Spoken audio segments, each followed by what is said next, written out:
AP అప్పులు ఎవరు correct? ఇక్కడ మనం చూడాల్సింది వాళ్ళు ఏ ఐటమ్స్‌ని లిస్ట్ చేశారనేది చూడాలి. ఇక్కడ జగన్మోహన్ రెడ్డి గారు ఓన్లీ బారోయింగ్స్‌ని అంటే అప్పు తీసుకున్న వాటినే చూపించారు.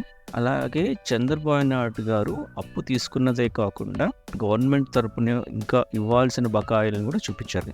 అంటే ఇవి అప్పుగా తీసుకోలేదు, కానీ ఏదైనా కాంట్రాక్టర్లకు వర్క్ చేశారు కదా, వాళ్ళకి ఇవ్వాల్సినవి కూడా ప్రభుత్వం మీద భారం కాబట్టి అవి కూడా చూపించారు. మెయిన్ డిఫరెన్స్ ఈ 2 రిపోర్ట్స్లో ఇదే అన్నమాట. ఇక్కడ చూస్తే ఇది గవర్నమెంట్ తరపున వచ్చిన నెంబర్స్ చూస్తే టోటల్ అప్పు ప్లస్ చెల్లింపుల భారం అని, చెల్లింపులు ఈస్ నథింగ్ బట్ పేమెంట్స్.